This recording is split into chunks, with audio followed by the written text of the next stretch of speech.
Good afternoon, everybody. Welcome to Idaho Local. My name is Bruce Matari. I am a county commissioner in Kootenai County, and I have a good friend of mine, Ron James, here today. And he is a county commissioner in Teton County. Ron, welcome. Thanks for coming Thank you on. for having me. Yeah, thank you. I really appreciate it. You know, the whole objective of a show like this is to talk about local issues that affect counties throughout the state. And that's why I'm so happy to have you on the show, because we could talk little bit about some of the challenges that you face in Teton County, I face in Kootenai County, and they affect really everyone in the state. And you know, whether it's just the rapid growth that everyone sees around here, how it stresses the systems, the county services, things like that, how it you know, affects our ability to provide the services that we must do, that's state mandated. So I'm really happy that you're here and we could talk about that. So if I could, Ron, let me just get you to talk a little bit about Teton County. Um, Teton County has a population of right at 13,000. 25% of that being Latino. Um, we're 465 square miles of county, and yeah, we're facing the same challenges as you guys are up in Kootenai County. We're having a hard time funding our sheriff's department. Our local hospitals, which is considered a rural hospital, is in dire need of some finances. Our road and bridge is just like y'all's, is underfunded and understaffed. Our fire department could use some more money, so we're all in the same boat with this. I'm pretty sure. Well, you're right, because you have 13,000, we have 190,000. You have about what? Did you say about 400 something square miles? 465 square miles of county, yes, sir. Yeah, so we're just over 1,000 ourselves here. Fortunately, a lot of it is, you know, kind of out in the woods, some federal land and stuff like that. But still, we deal with the same exact issues. And let me guess, your number one issue, which is probably the same issue we have, is growth. Is that correct? That would be absolutely correct, yes, sir. Yeah. So It's go ahead. I'm sorry. we've been found out. They know we're here. They want to be part of it. That's true. Idaho has been discovered. Why do you think that is? Why do you think so many people want to move here? It's very beautiful. First of all, it's one of the most beautiful states in the nation. The taxes are low. It's just a great place to raise your kids. The schools are good. It's true. The the hospitals are, for the most part, good. And the bigger cities, the rural hospitals are really not doing well. I know that from talking to several other commissioners. Yeah. We're projected at what, 10,000. Well, I know our projection. Our projected growth in the county, this county alone, is 3.7 to 5.4% for the next 10 years, which put us around a population of about 25,000. So, and the growth is we're probably 10 to 15 years behind in our infrastructure, and it's like at the IEC meeting they told us in a meeting that if a developer comes in and checks off the boxes, dots his i's and crosses t, we are obligated to give them a permit, even though Yeah. sometimes, in my opinion, we don't have the infrastructure to make that happen a lot of the times. But it's not unmandated, but we're obligated, as the state says. Sure, sure. And the main reason for that is it begins with a comp plan. Would you agree? Yes, Yep. And so if that yes. comp plan is set up in such a way that it does not demand service levels, metrics, how those things are affected by growth, then by Hmm. default, you can't say no to growth if the developer's project fits within the guardrails, so to speak, of the comp plan. That is correct. I've as a commissioner, sometimes we have to pass things that we really don't sometimes want to pass. But if we don't pass it, we're setting ourselves up for lawsuits, and just a lot of bad things happen if you don't pass, if they've done all the correct paperwork they need to do. Yeah, and I would suppose that it's the same for you. You know, I'm not personally worried about the lawsuit. I'm worried about losing the lawsuit. Yeah, that's a better way to put it. Yes, sir. That's Yeah, correct. yeah. So you know, if we're in the right and you want to sue us, go for it. Um, but So let's talk a little bit about, you know, I mean, it's kind of funny because you're talking about all these, 10, 15 years behind on infrastructure and stuff like that. And we're experiencing the same exact issues. Um, we have lots of growth. It's driven by the cities. The cities Mm-hmm. annex land, and then they take what would be a single family home on a 5 acre lot, and that land would be annexed into the city. And then next thing you know, there's apartments and all kinds of high density housing and things like that. Is that the same thing over in Teton County? We're finding a little bit of that. We're not having a whole lot of small developments. We have some.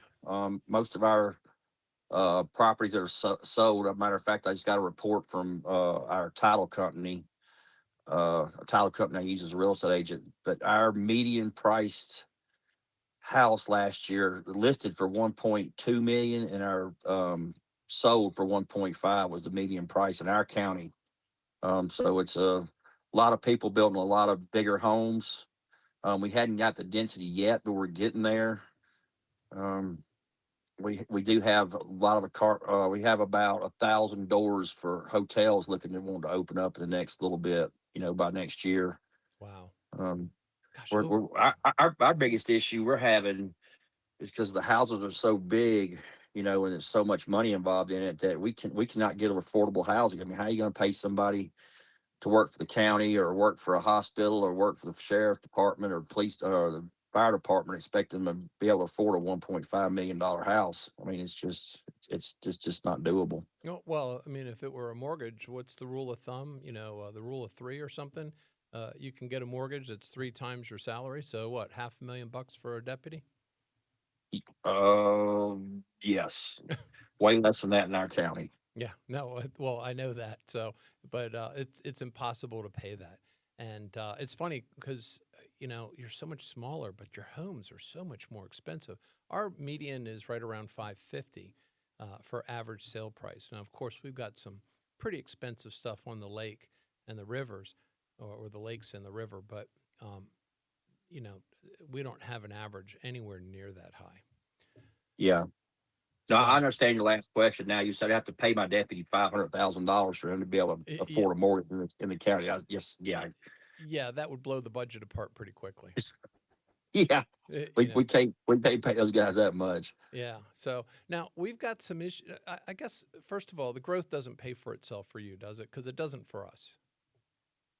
We do have some impact fees that help mitigate some of that cost, but no, it doesn't help pay for itself in a lot of ways. Now, what impact fees do you have? Because that's been our challenge in Kootenai County. We have wildlife impact fees. We have overlays, which has gotten kind of out of hand. We have overlays on our county now that approximately cover 83% of the county. So if you're going to be building in the county, you're going to be paying a lot of impact fees on wildlife Hmm. overlays and things like that. But we also try to do a proportionate share of builders if they're going to come off the highway. We ask for to put turn lanes on the highways. Hmm. We ask them to build, if there's any road going up to the development, we ask them to get it up to county road standards until at least the first entrance into the development, which will go a little further than that. But we ask them to pay their fair share of helping us, if nothing else, getting our infrastructure up to par and also helping us maintain that sometimes. Now, do your cities collect that fee for you too? No, the cities have their own set of impact fees, so they're kind of their separate own entities. We're talking about just county here. Okay, because that's one of our challenges, right? Because we're trying to get a jail impact fee imposed, and obviously the city residents use the jail, no different than they use the courthouse, and as a result of that, we're just having a devil of a time trying to get every city to collect that for us, and I know that's the case in other counties like Ada County and some other ones where all the growth occurs in the city. Of course, Hmm. a lot of those residents end up inside our county bed and breakfast, also known as the jail. And, you Yeah. know, and so it's only right that everyone pays into that fee. So are there any fees that you have that are countywide collected, including the cities for you? No, we're trying to work with the cities to try to help them, because they have a local option tax that they're privy to, and we're not in the county, which don't make a whole lot of sense to me. Yeah. Um, but no, they collect their own fees in the city, and go back to what you said. Um, the majority of the crimes and the calls that we get from county entities like the sheriff's department, the EMS, and the fire department are usually in the cities, and it puts a lot of stress on the county budget because we have to provide those services, and so a lot of times we don't get a whole lot of money from the cities. It's the county residents that are paying those to keep those open, not Hmm. open, but funded.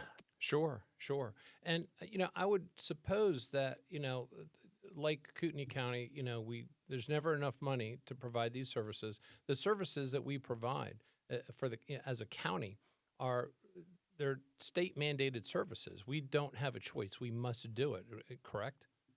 That is correct.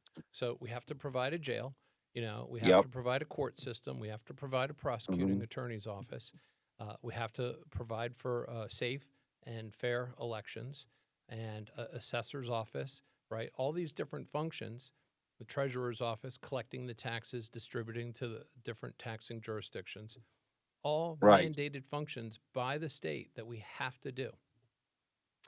Yes.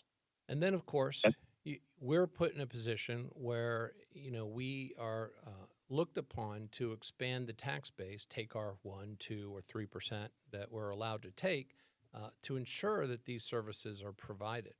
And I don't know about you. I'm confident you're the same when it comes to me on this. But who the heck wants to increase taxes? Not me. Not me. Yeah, right. But the way growth has occurred, it gives us almost no choice. Would you agree with that? Absolutely. And the prime example of that is in our county, the state is going to cut the road and bridge budget by $275 million, which is going to impact all 44 counties of the state. Mm-hmm. Us personally, in our Teton County, is going to cost us about $800,000 just for the county, about $100,000 each for the cities, our two big cities, Victor and Driggs. That's basically going to cut our road and bridge budget in half on the next uh, budget. So we're having to go out as a county now, as commissioners, and say, the first thing when I heard this, I called the guy that's over the road and bridge. It's like my first question is, do we have to fire anybody?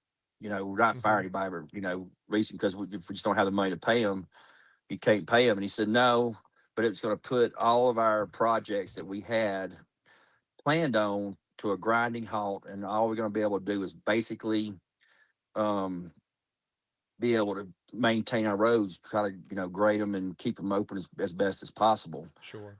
And that's just so in turn with that, now we have to go as commissioners back on point.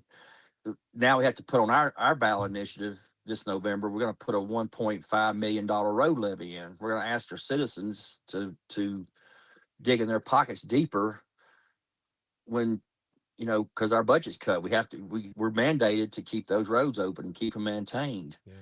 And then we also going to have to also on that same ballot initiative, we're going to have to put hospital district in there because our hospital's failing. We're in bad financial shape, just like every other rural hospital in Idaho is. And so they have to dig deeper for that. I mean, so the state's not, they're cutting our revenue sources and keep sending us more bills and keep and asking us to keep up with the times with less and less money. It's going to be a tricky one to figure out during budget. I can tell you that. Yeah. Well, now your county is a little different than ours because you do have the roads. We have highway districts, so the roads are not part Okay. of our budget. So, just out of curiosity, what percentage of your budget is comprised of roads? The budget last year was $2.5 million, and our total budget last year was around 22 million for our total budget. Okay, so And a little over yeah, 10%. so yeah, so we don't have a highway district. All our money comes from tax revenues, people filling their gas tanks up. That's where we get our road and bridge money from. Sure. Okay. Well, yeah, because for us, the highway districts, they have their own line item on the tax bill, Hmm. so you just pay them directly. And we, Right. as the board of county commissioners, we don't bother with that. But that's so I take it you probably have like a road director that kind of manages everything and reports to the board. That's correct. Yeah.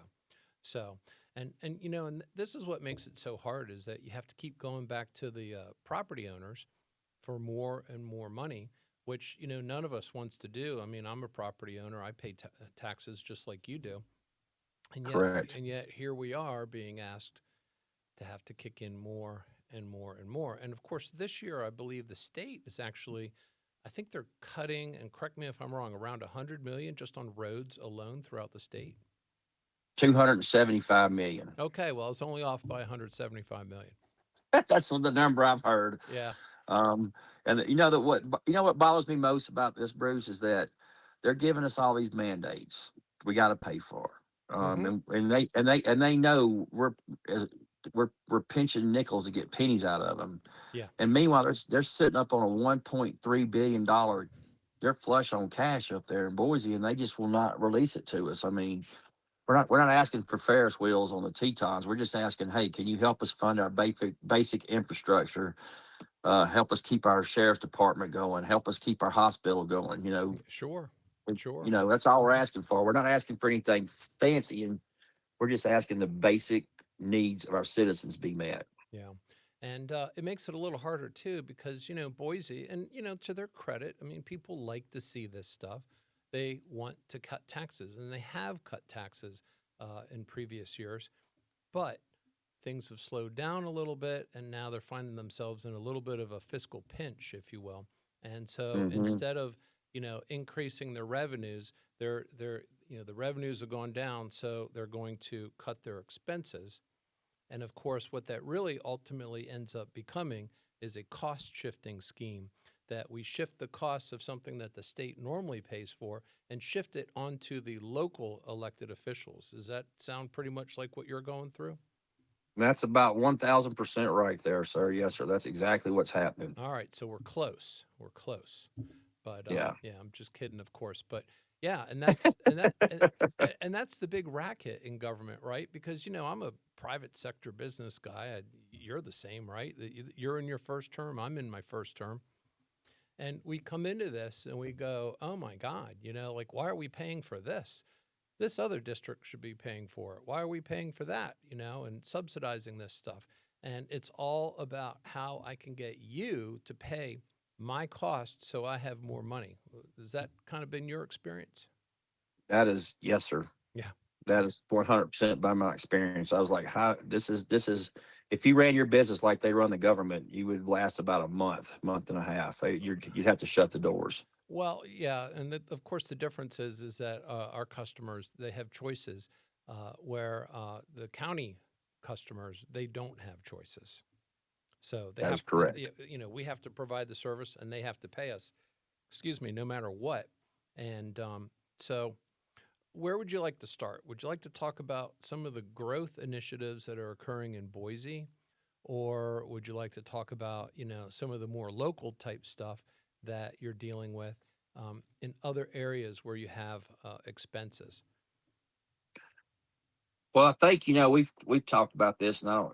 I think it's become more and more prevalent, even at the Boise level, with all the legislative bills they wrote concerning short-term rentals. Mm-hmm. Um, in the state of Idaho, we have 10,000 short-term rentals, and I'll tie this all Yep. together with the impact fees and whatnot. But we have 10,000 short-term rentals in the state of Idaho. We have 38 million visitors a year.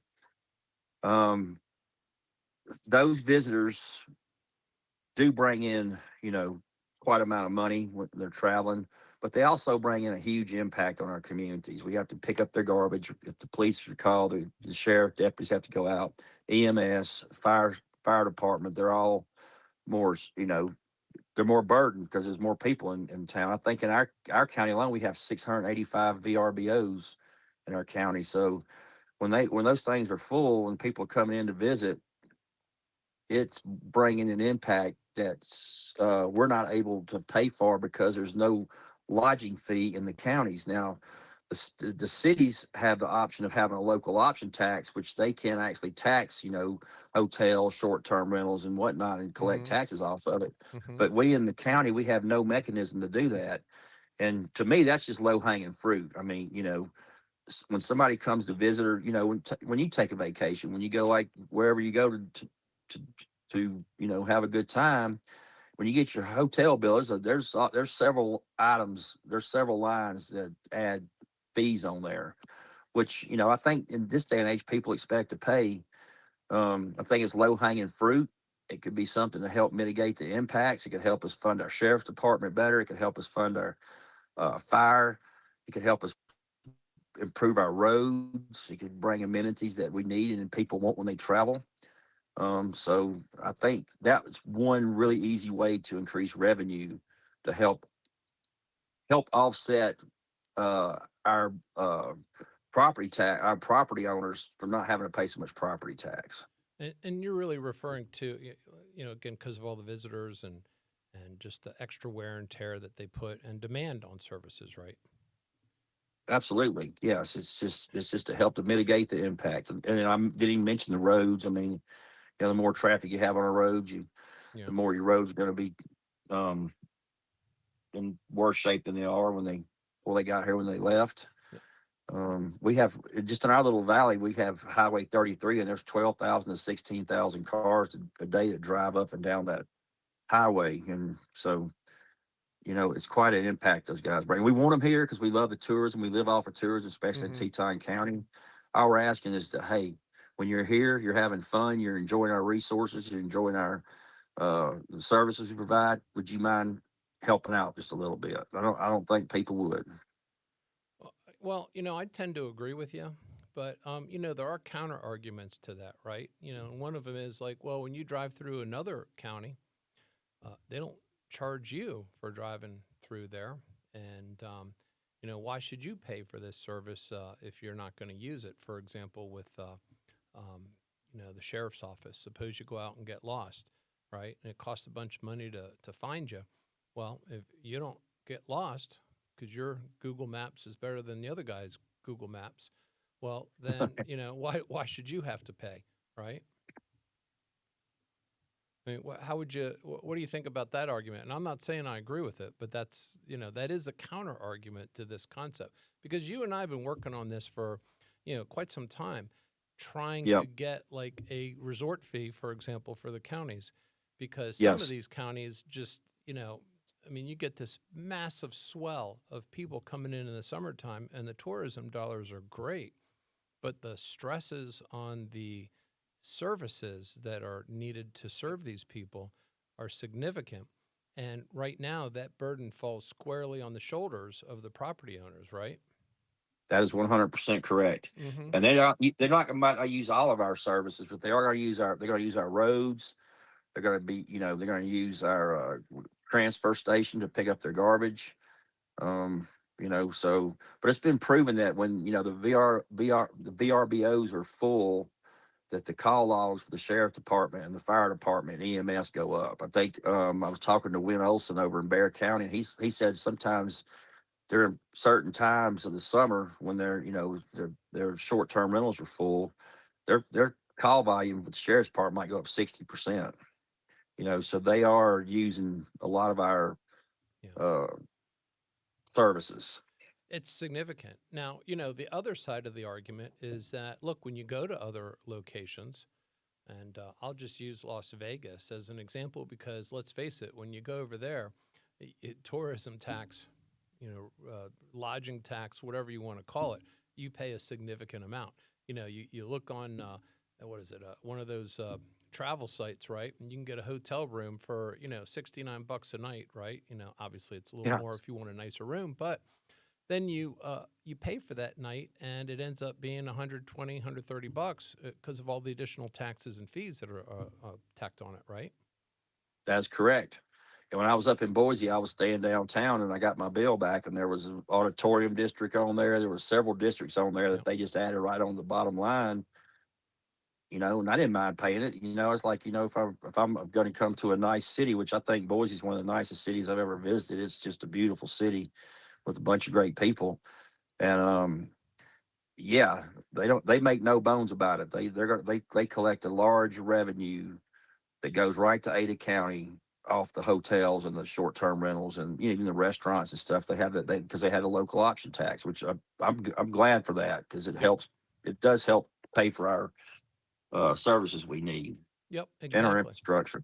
Now, let me ask you this. Do you have a situation in Teton County where you've got some incorporated cities that don't really kick in extra money for law enforcement services? They just kind of rely on the fact that their residents pay county taxes, and therefore the sheriff's office is obligated to provide law enforcement services for them? Yes, that's exactly what's happening. We're trying to renegotiate with one of our cities, and they actually voted in the last election to actually up their local option tax just 1% or 2%. I can't remember exactly what it was, but they were doing that in the hopes to be able to use it to help fund the sheriff's department. Sure. Sure. So it's all about the negotiations. So and there's an argument out there. It's a double tax on the cities. If the cities in the county, if I'm already paying my property tax in the county, why should I be helping you pay for the sheriff's department? I'm already paying my fair share. But you know this as well as anybody because you've written a paper about it that all the majority of the crime and the traffic stops happen in the cities. Just the majority of it. So um, I Well, think they could do a little bit more to kick in a little bit more money for the well, county. yeah, that's absolutely right. In fact, what happens is that urban crime on a per capita basis, so for every 1,000 residents in the city, crime rates are roughly 50% to 100% higher than every 1,000 residents in the rural unincorporated part of the county. Not to suggest that there's no crime, because of course there's crime everywhere, but it's the rate of crime is between 50 and twice that of the rural area. And so these cities, because they are meant to be higher density models for growth, and they are designed to grow, that is where your growth typically occurs.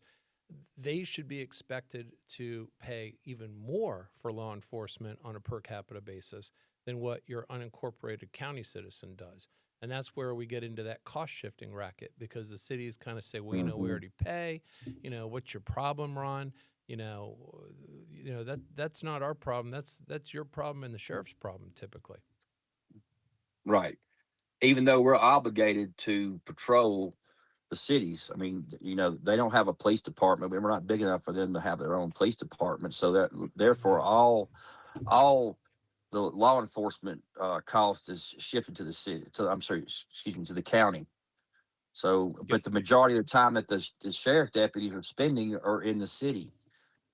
So it's a little tricky situation. But I like the paper that you wrote.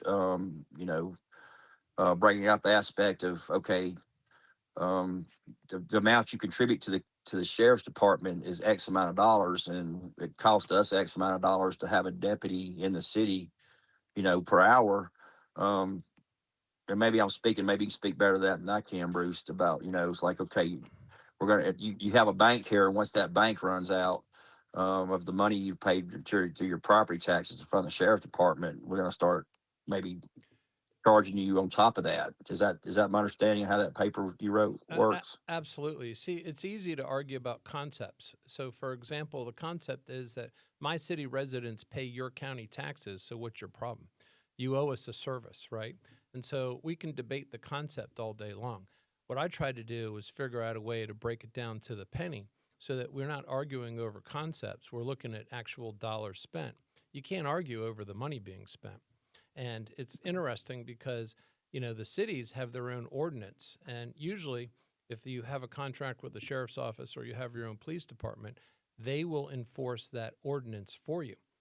The county sheriff has no obligation whatsoever to enforce ordinance. Now, they do have patrol services, but even then, the sheriff does have discretion on not having patrol or proactive patrol occurring inside the cities, and they can just show up when someone calls 911, which usually ends up meaning that the criminal will get away because by the time the deputy shows up, all they can do is just take a report. But it doesn't serve anybody in that particular capacity. But yeah, the paper was meant to break everything down to the penny, so that we're not just we're not arguing over concepts. We're now looking at the numbers and saying, this is what it is. Tell me where the tell me if my numbers are wrong, and we'll have a discussion. 100%. And and the crazy thing about our county is that, like I said earlier, we're 465 square miles. We got to the point where we were so understaffed and somewhat underfunded. Uh, you could at any given time you could have one deputy patrolling our whole county, and Yep. that's very problematic. Especially with the number of visitors we have and the tourists we have, and it's like, yeah, you could be, yeah, Well, you'd have an emergency. Say we'll be there in 45 minutes, maybe an hour and 15 minutes, depending on how this last one goes. well, and even then, in today's day and age, you get a lot of calls for service where you can't even send a single deputy. You need two deputies at a minimum. Like if there's a bar fight or something like that late at night. I mean, it just law enforcement has changed. It's become so much more expensive. On our side, the sheriff's office budget is about 55% of our entire general government budget. Wow. Yeah. And that's pretty standard, though. I mean, I've talked to Sheriff Clint, our sheriff, and he's like, Ron, there's a lot of entities spend 33% or more just on the sheriff's department alone. Yeah. Um, uh, so it's a problem, when we talk about our problems, remember when we were at IEC, when we met with the resort counties that have resort cities in their county, this is not just us.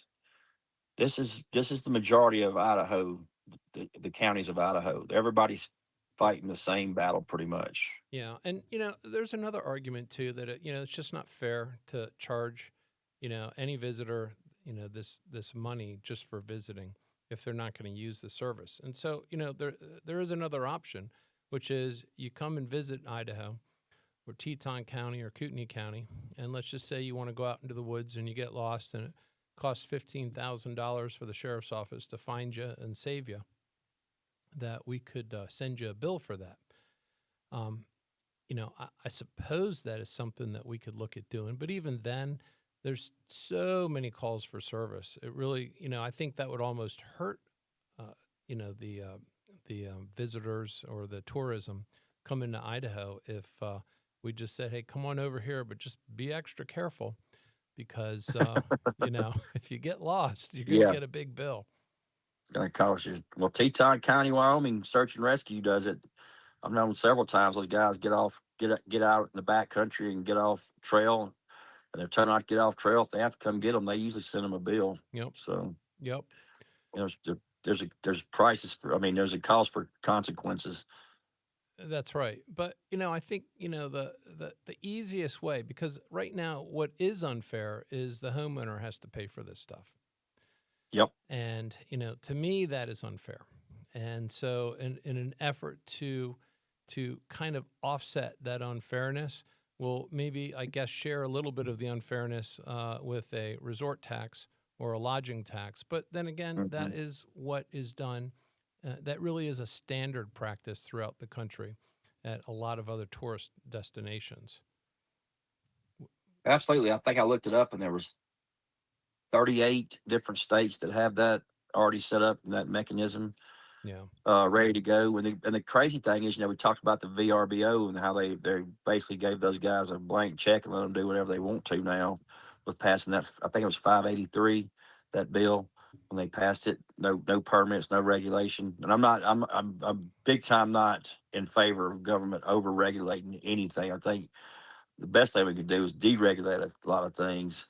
But when you have an industry that generates $1.16 billion in revenue in your state, I mean, you got to have a little bit oversight on that. You know what I'm saying? Well, you're It just right. makes a little sense. You're right, because at the very least, you want to know where your hot spots are, right? Which Hmm. VRBOs or short-term rentals are, generating a lot of calls for service, either for sheriff's office or other types of service, so that at that point you can start to identify where maybe these owners are allowing certain things that shouldn't be happening.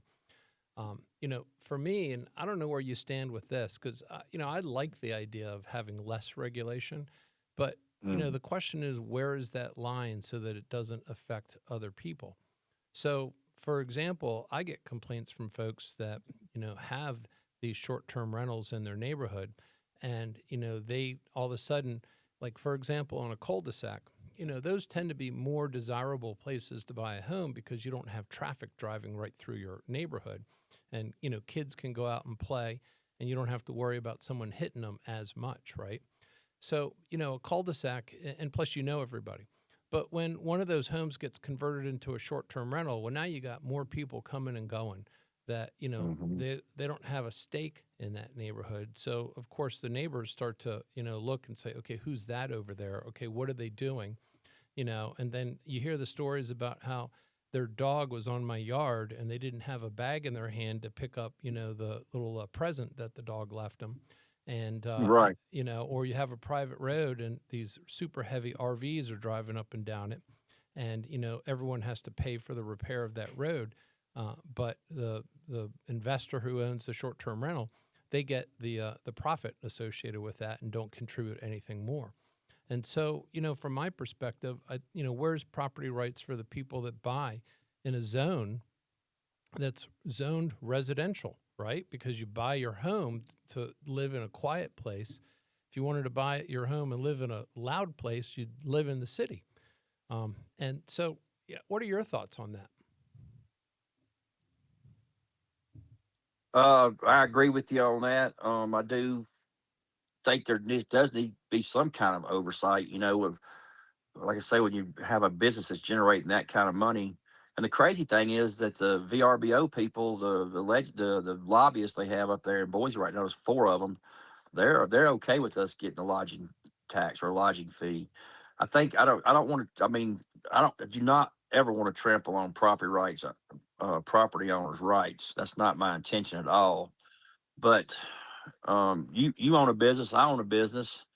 We're both permitted. We both have licenses. We both pay taxes to our local districts that we generate revenue from, and I just don't think it's not. I don't think it's unfair to ask that because that's a business. I mean, let's just be straight about it. They generate revenue. They create income. It's a business. Mm-hmm. I don't think it's fair for them to help with that business pay the same taxes we have too as business owners.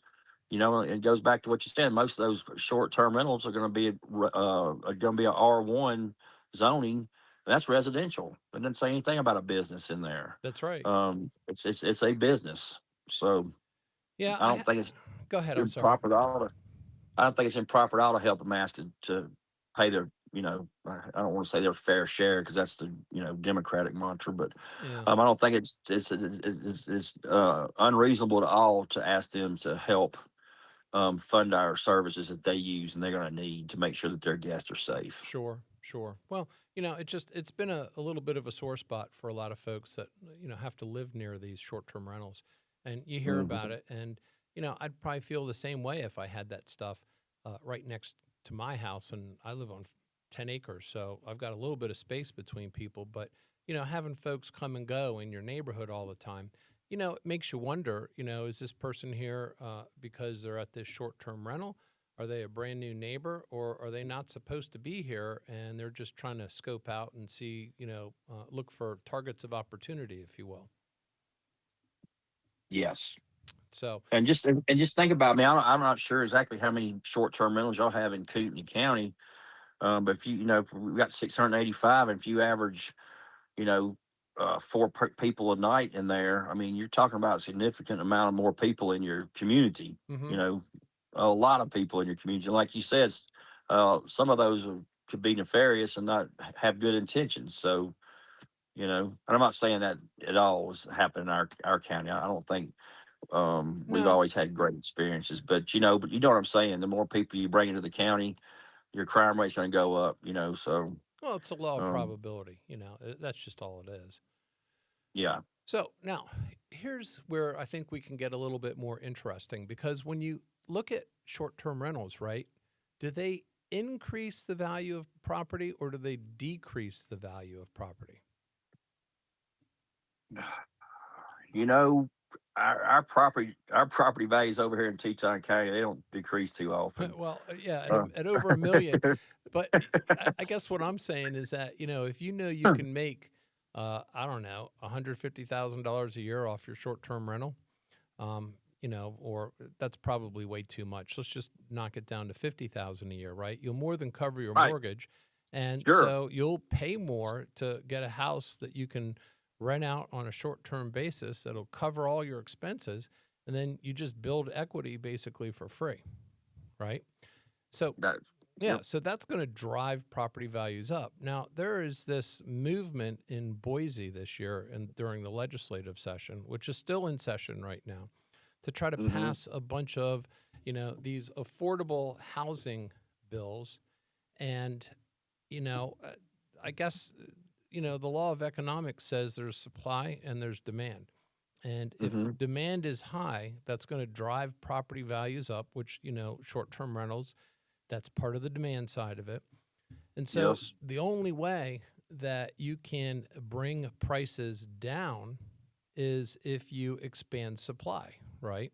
And so these bills are all designed to rapidly expand the supply. And what are your thoughts? Where would you like to start with that? Whew, that's a good question. Our Teton County is somewhat different. I'll start off with this answer first. Um, we're looking to try to find somebody that will help us with affordable housing, because I gave you those numbers, earlier, Hmm. the 1.5 and the 1.2 million. We actually have 3,500 citizens a day that drive from our county over to Teton County, Wyoming, over the pass, because obviously, uh, Teton County, Wyoming, their median price for a house was 5.6 million. So obviously, you're not going to have a job, a 9 to 5 job, working behind a desk and be able to afford a $5.6 million mortgage. Yep. So a lot of our citizens in this county have to drive over to Jackson to be able to afford to be able to even live in this county. Yeah. Um, so we're not wanting a lot of ton more density. I mean, we keep our density pretty low here in Hmm. our counties, but we do have to find a way to be able to house our workforce, house our county employees. We don't. We have one. We have two. I think two deputies that live in our county. Two. Hmm. Most of our school teachers don't live in our county. Most of our nurses don't live in our county. Most of our firefighters don't live in our county. Most of our first responders and the moral backbone of our county live in another county 45 minutes away. So, but that being said, we just don't want condos and apartment complexes and duplexes just to be put up everywhere, just because, don't use that as an excuse to get our density just crazy. Sure. Because we are facing a water kind of a water crisis in Idaho, and that just puts more stress on that. So it's a very complicated issue. Um, but we have to be able to afford. We have to have places where workers in our communities can actually afford to live in our communities. If not, we're going to drive all the young married people away. We're driving those people away in our county by the droves. Yeah. Well, and that's true. And then, then it gets into the question of, do we want to have a market based housing economy or do we want to have a subsidized based housing economy? Because there really is no other choice, right? There's no hybrid. You're either pregnant or you're not pregnant. You're not kind of pregnant, right? You know, Right. and so, with that said, uh, I don't have a problem if people want to give subsidies of some sort. But then the question is, should the government be involved with giving those kind of subsidies? And if we are, how does that make us different than other parts of the country that are not conservative? No, I don't believe in subsidizing affordable housing. Yeah. I think the way to get it done, in my opinion, is to give the developers and the builders a reason to build a house that's not going to, our average cost of square foot here is over $500. Hmm. But if you look at it from a developer or a builder's point of view, is like, I can build a house I can sell for $500 to $600 a square foot, or I can spend the same amount of time to build this house and it's going to come in at 250 Yep. a square foot. So that's the question: is it market driven, like you asked, or is it subsidized? And uh, I don't think subsidizing people's houses is the way to do it. I Yeah. mean, there's tons of jobs out there. Get out there and work for it. But at the same time, it's if you're going to have a working population, to make sure that all your amenities are taken care of, and your restaurants are staffed, and your school teachers are there. You have to have some kind of avenue or a vehicle to be able to get them to the proper AMI for their salary. Yep. So, and Yep. usually about here, it's about 80 to 120%. We look for AMI, but it just doesn't give the developers or the builders enough incentive to go out there and do it, so. No, no. And right now there's a couple of bills I'd like to talk about. We've got one, and it's a local senator, up here who's sponsoring a bill that allows builders to build duplexes kind of, by right over the local land use planning guidelines, Hmm. whatever the cities might have. The counties, Right. fortunately for us, have been carved out. So they originally were in there for counties, but that section had been removed. So we're now exempted from these kind of by right land use statutes that they're trying to get passed. But they Hmm. have this one for duplexes, which basically says if the builder wants to build a duplex, they're going to have the right to do that instead of a single family home, which is maybe what the intended desire was for that city. And then Right. there's another bill that allows, same senator, that allows accessory dwelling units, which I like accessory dwelling units, for the concept of being able to take care of an aging parent or a relative or something like that. I do not like the idea of accessory dwelling units to turn everything into a business and bring more people here and more short term rentals and just kind of make Idaho the state of short term rentals. And this bill on ADUs allows you to build one ADU inside your home, so you can have two separate living quarters, and then another external ADU, which would be a separate living quarters outside of your home, so you could actually have a total of three on an acre. Hmm. And then if you Yes. have more than an acre, you can have two accessory dwelling units that are external and then one internal. So you would have a total of four living units on a property that was originally intended for a single family house, one dwelling unit. Your thoughts on that? Well, my understanding is if you have even like 5 acres, you can put three ADUs on there, and one of them can be attached to your house, and the ADUs, they can be up to. My understanding of that bill, when I read it, unless they took it out, they can be up to 45 feet tall. Which Kootenai County, that might not be a big deal for you guys, but we don't have a building in this county that's 45 foot tall. And the other thing, we don't have the fire equipment to fight a building that's 45 feet tall. I think ours goes up to 32 or something like that. Yeah. Um, and it's a different kind of structure, and it's a different sprinkler systems have to go in there. Yep. You build something that tall, but the way that I think the way the I can't remember which bill is it, 563. That might just deal with permits, but they don't even want them to be able to come in there and check and be able to check for fire suppression or anything like that. And you're building a compound basically for what you're building when you put that many ADUs and that small of a piece of land. Well, it does start to affect water usage. It affects, Yep. again, on the sewage side, are you using septic, you using sewer, all these different things that stress the existing infrastructure. And this is by right. This isn't like you get to apply for it. If you want it, they can't stop you from doing it. And so it was interesting because we talked a little bit at this little forum for affordable housing, and we Hmm. talked about these two bills. And so here we are, we're looking at taking a relatively small lot that it's meant for a single family home, and instead of the single family home, the builder wants to build a duplex. And then once that duplex is built, each of those homeowners on each of their lots, because it is two separate lots, can have two additional ADUs, making it for a total of 6 when it was just meant for one single family home. And, as you can imagine, you multiply that for every lot that gets built out there. And this is by right. Mhm. So the cities can't even stop it. If they don't even have Mm-mm. the infrastructure and you own one of these homes and you want to add an ADU, the city cannot do anything to stop it. That doesn't sound And like good planning to me. I don't know. What are your thoughts on that, Ron? well, the last, well, I guess it's 1993 when they passed these archaic laws about the economic way we run our economy in Idaho. Mm-hmm. It's kind of crazy, but since then, since that 1993 bill passed, our population in this state has doubled. Yeah. And they didn't. I should say they didn't, but I don't think they had the foresight of seeing this kind of growth, and now they're trying to catch up. Mm-hmm. And now we're putting the roof on the house without building the foundation first.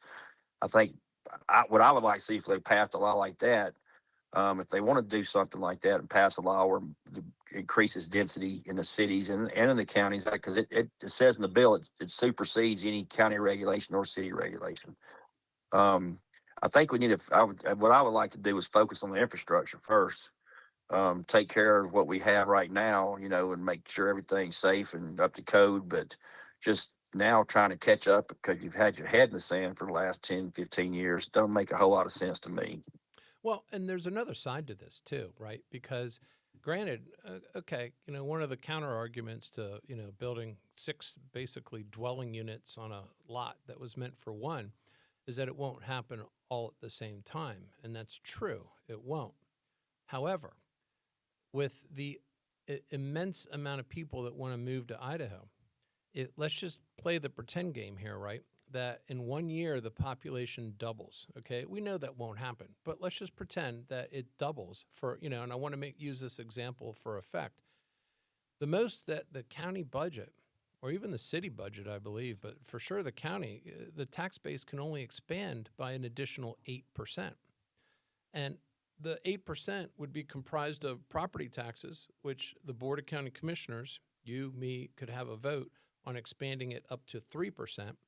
And then the rest of it would have to come from new construction and annexation, which of course counties don't get annexation. It's very rare. Usually it's the other way around. The city gets more land and then that expands their tax base.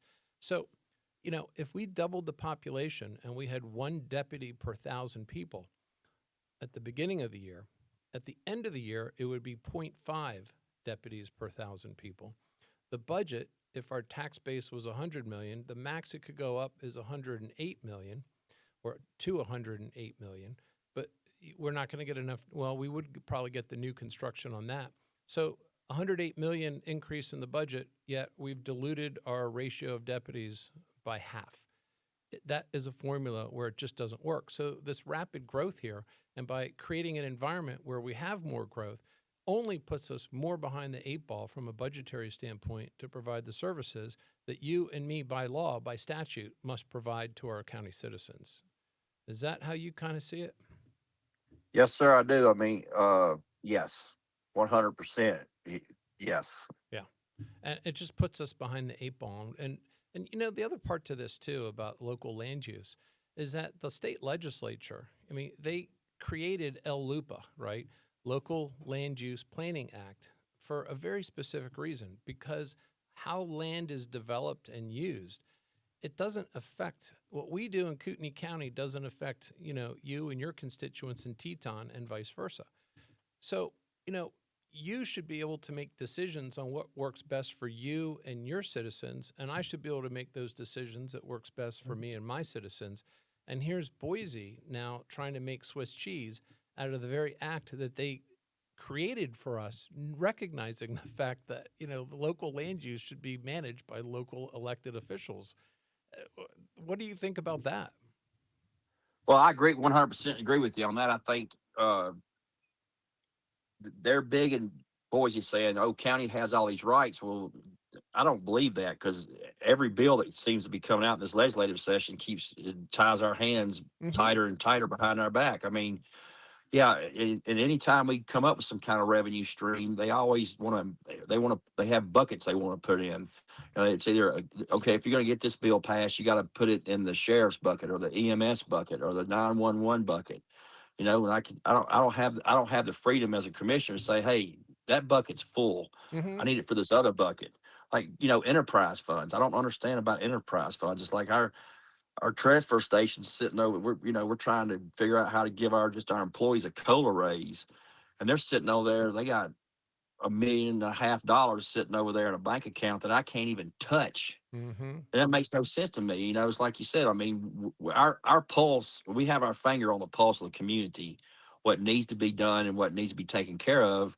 But the way Boise has it set up, we can't. We can only use the funds on what they tell us we can use the funds on. Yep.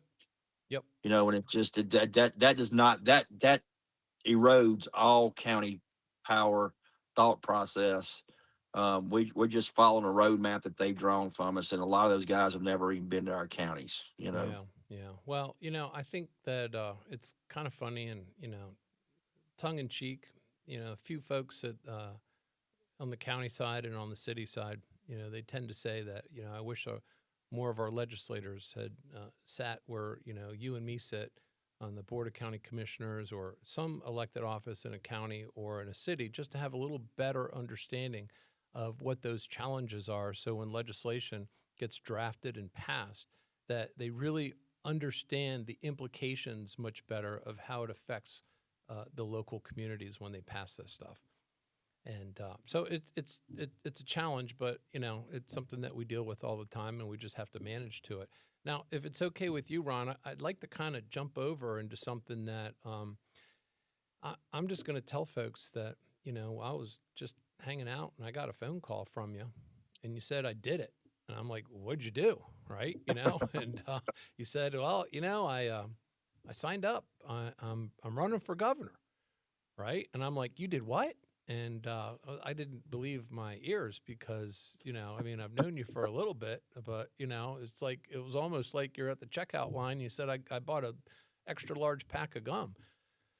And so let's talk about that a little bit. What the heck happened here? Did you have just a lapse of good judgment, or did you just say, man, I'm done with this. We got to do something. Yeah, I think it's a combination of those two. We've since I've been held office as a commissioner, since last year. We've tried to sit down with the governor several times and just have some conversations like we're doing Hmm. now. It's like, here's some things that we are concerned about, and I just couldn't. He just seems to be too busy. He wouldn't sit down with us and talk with me or either one of my other constituents, the commissioners, and I just got to burn my saddle, I guess, so to speak. And after being at IEC and find out all the cuts they're going to make, like the $2.75 million Yeah. cut to the roads, after they're going to cut our Medicaid to our local hospitals about 4%. After just all these unfunded mandates and seeing the bills go through that, say we're obligated to pass, we have to give them a building permit without having the proper infrastructure uh, going on and being able to support this. I was like, you can complain about it or you can do something about it, Yep. and complaining gets you no results.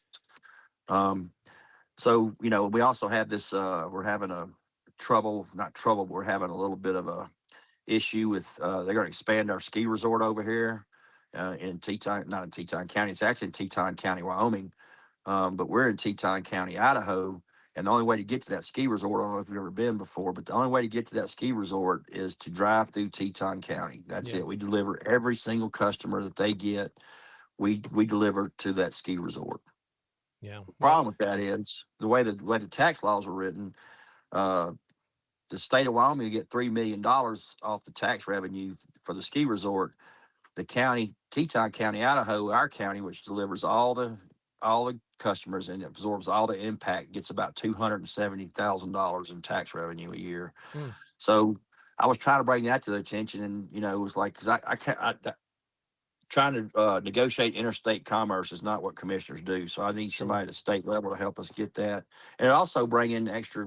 It would help all the counties if we could get that revenue, that tax revenue, off of that. So Yeah. Well, just got tired of I got tired of being ignored. I yeah. guess is the best way to say. Yeah. No, I hear you. And,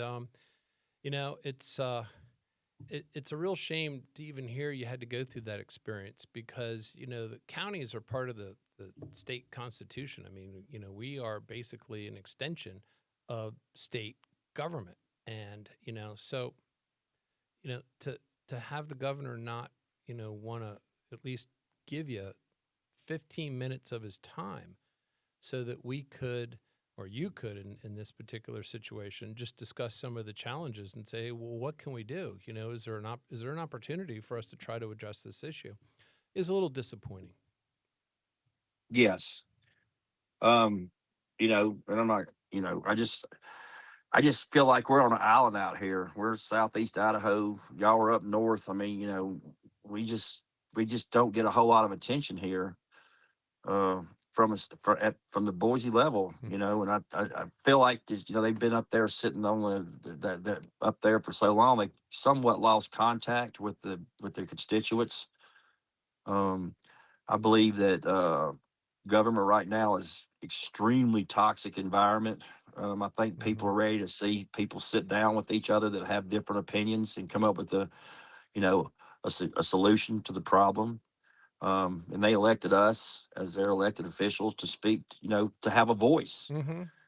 And I just don't think Boise's giving Teton County much of a voice. And if they're not giving us a voice, they're not giving Bear Lake County a voice. And Teton, the, when we were in IEC meeting, I got that feeling immensely because I was raising a lot of questions, and I had a lot of people come to me and go, "Man, we're in the same boat. Can you please help out some way, bring attention to our plight, so to speak?" So I guess this is what I'm bringing attention to the plight of the counties that are suffering at the hands of Boise because they've become disconnected with the local guy, in my opinion. Yeah. Well, I think the hard part is just the fact that, they just keep putting more and more, demands on the local government. And, there's no mechanism to cover that cost. And so it forces people like you and me to have to go to our property taxpayers and say, look, we need more and we need more and we need more. Right. And, what ends up happening is, someone looks at people like you and me and they go, what the heck are you doing? You're Yeah. just a tax and spend guy, right? Yep. That's all you do is Hmm. just keep raising my taxes and then spending that money. And then they come in, right? And meanwhile, you've been there for a couple years, and all of a sudden after 2 years, you really kind of get up to speed. You feel like you know where all the nooks and crannies are and how things work. And then some guy comes along and says, you're a tax and spend guy, and I'm not going to raise taxes, vote for me.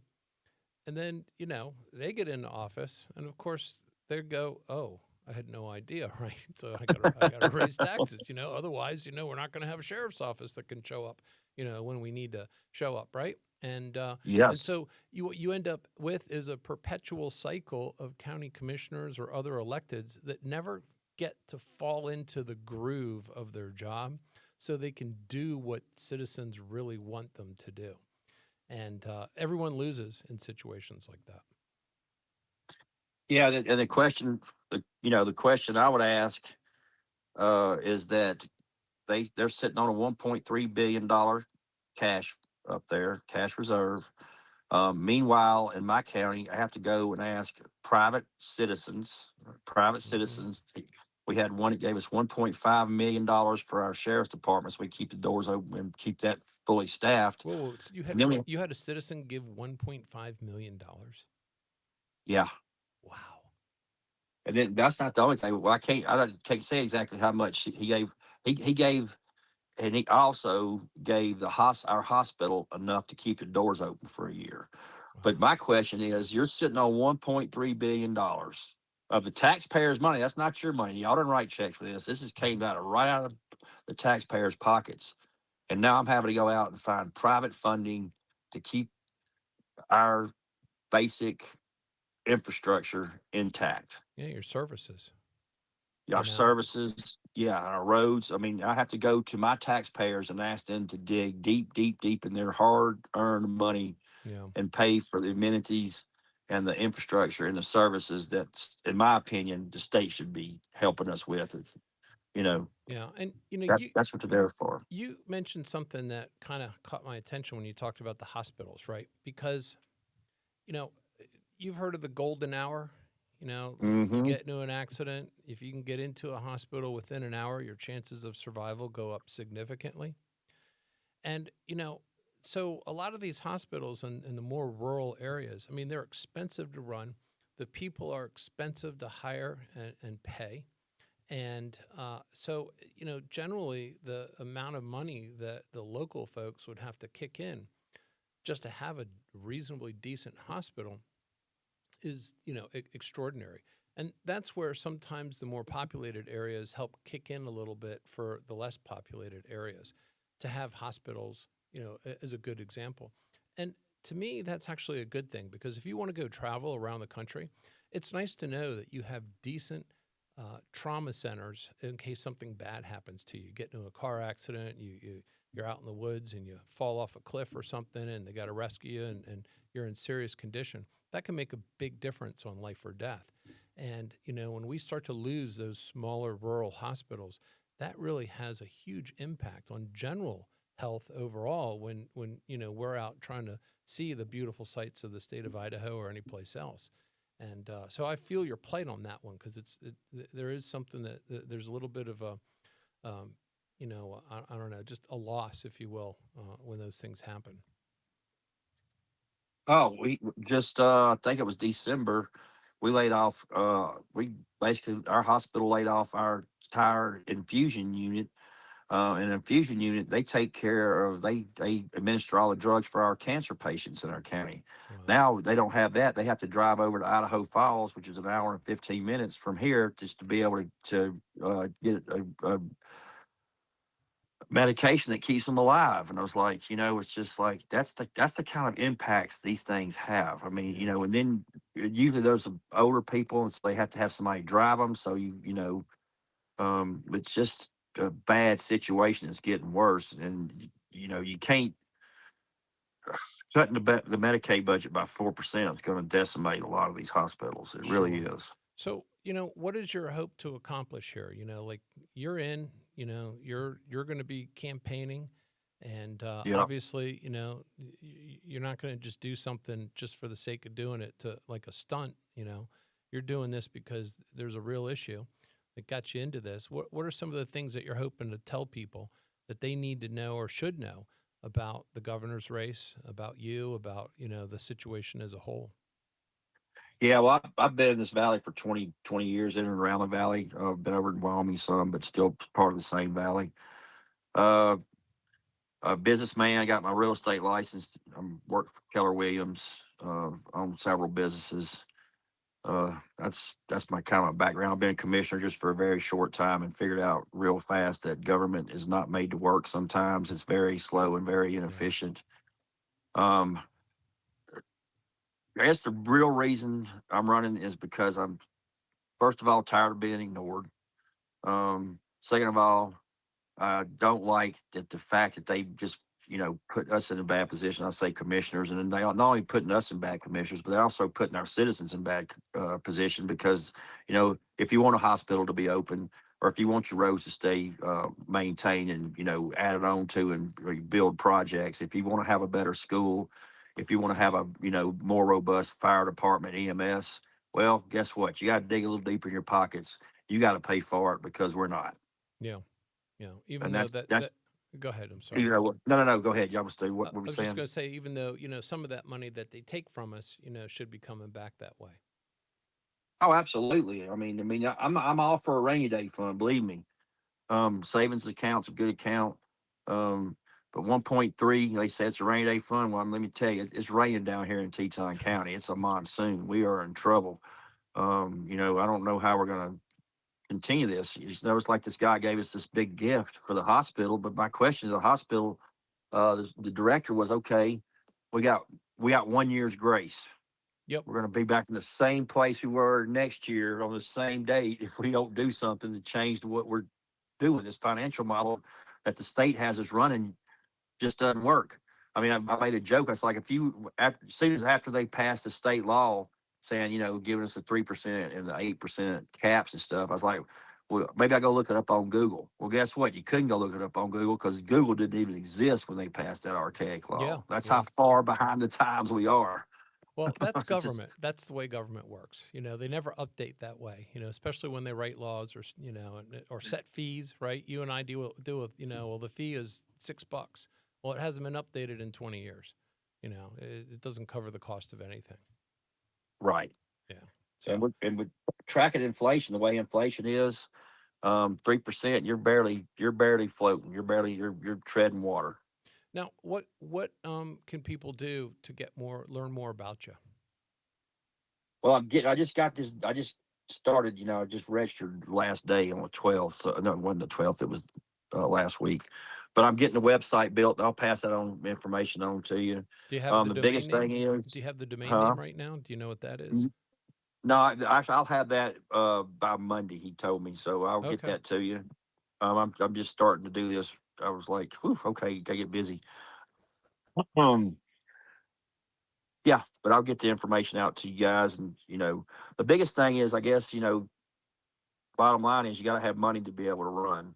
Um, Governor Little has a $3 million war chest. I'm just a little commissioner from Teton County that looking to raise some funds. That's the main thing. Yeah. Okay. Well, hey, look, Ron, as always, I love chatting with you. We see each other every so often when we have those IAC conferences, which is the Idaho Association of Counties. And, Yep. I love your perspective on things. It's always interesting to discover that the issues that you deal with a population of what, just 13,000? 13,000 Yes. people are very similar to the issues that, we deal with a population of 190,000. It's just the only Yes. difference is the number of zeros. And that's why I thought this show would be so informative for so many people throughout the state, because these are the problems that we're facing. But these are also, the opportunities for us to discuss possible solutions and how we can fix this stuff. And the thing that I like the most is the fact that people like you and me, we're really looking for ways to alleviate the property tax burden on homeowners. Because I don't believe, and I know you don't believe, that they should be footing the bill for everything. We need to change that. Absolutely, 100%. I say all the time that our citizens pay for everybody else's fun. Like I said, they come and use we have a beautiful county here as well as y'all do, and people want to come and they want to experience that. Yep. And I love farming experience. One of my businesses works off of tourism, lives off of tourism, my restaurant. So I'm all for visitors and great people moving to our state, but we have got to rethink our economic business model, that how we're running the state. It's just not working I right think, now. yeah, I think at some point, we're going to fall so far behind that it's just going to require drastic action. And usually, when you find yourself in that situation, it's a lot more expensive. And so, if we can try to at least stay a little bit more ahead of this one, we can actually save people money in the long run. That's my hope, and I think that's where you're kind of coming from. Oh yeah, I mean, yes, absolutely. I mean, Yeah.